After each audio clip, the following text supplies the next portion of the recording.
The Ides of March. The Ides of March had come. Spring was almost here.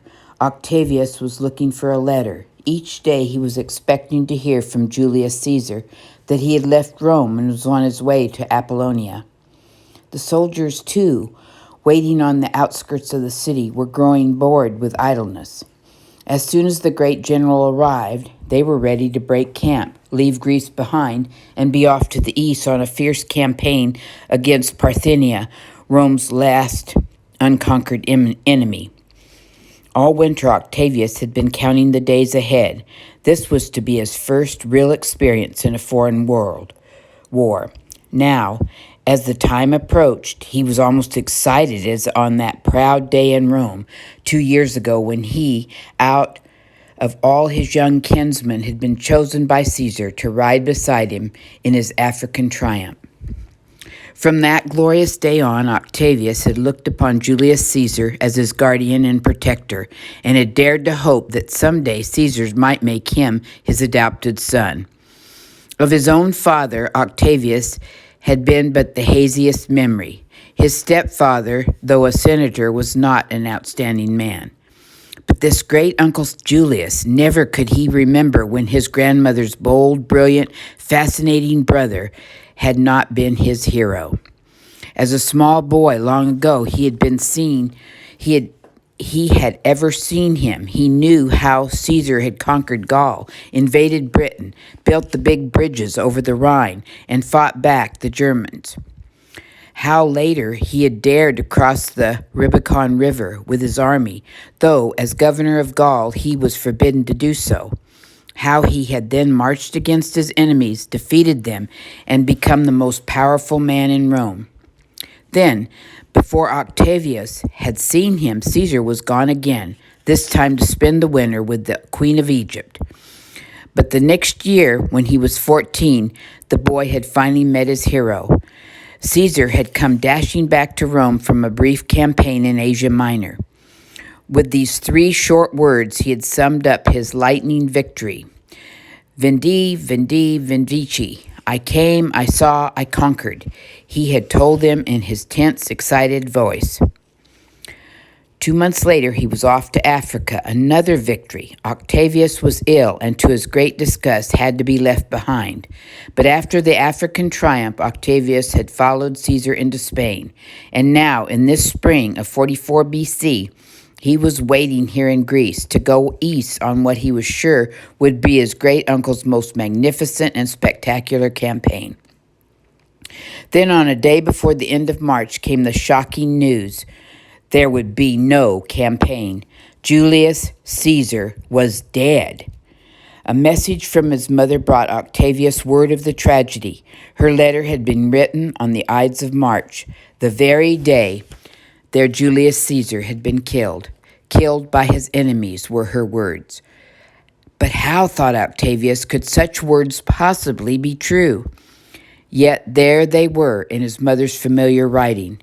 And there, too, before him in the open courtyard was the dust-covered messenger who had made the trip from Rome in record time.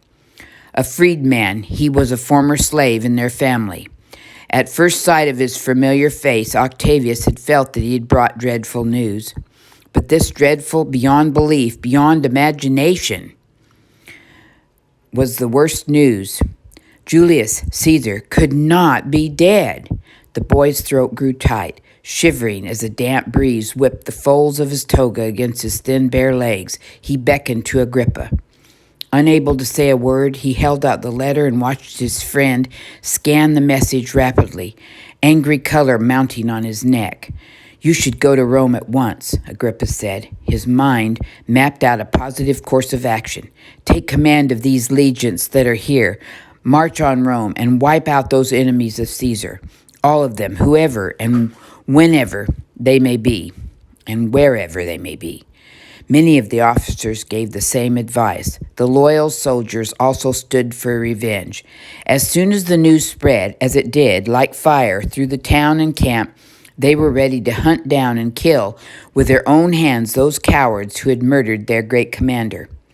Octavius kept a cool head.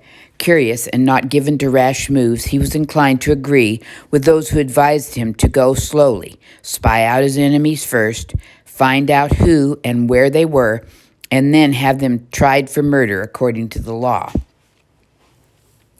Night found the group of young Romans still discussing various suggestions. One of them, as he spoke or listened, kept watching the light from the boat-shaped lamp about which they were gathered play through the huge emerald in its ring. That was Macias, the young art collector. Like Agrippa, he was a special friend of Octavius, and about the same age, though possibly he had been wearing the toga of manhood a few years longer. It is highly probable, said Macias in his smooth, tactful manner, that in his will Julius Caesar had named you as his heir. If so, you'll want to return quickly to claim your inheritance. However, if you go about it too quickly, you may lose both your inheritance and your head. Who knows what further plans the enemies may have? All relatives of Caesar may be well in danger. Octavius nodded. He was determined to avenge his great-uncle's death. He intended to claim his inheritance, but at the same time, he also wanted to remain alive. And how should he go about it? That was the bewildering question which he faced. Toward morning, still awake and tossing on his couch, Octavius thought again of the great destiny that the gods were supposed to have in store for him. Unbelievable as it seemed now, he yet had faith that somehow or other the divine plan would be carried out and he would be protected. That faith gave him the courage that he needed. Early in April, he set the day for his departure. First, however, he took great pains to make sure that it was not a dare considered disastrous, contrary to the stars, to embark upon a journey. Then, finding favorable and bearing the good news of his friends, Octavius boarded a ship and set out alone for Egypt.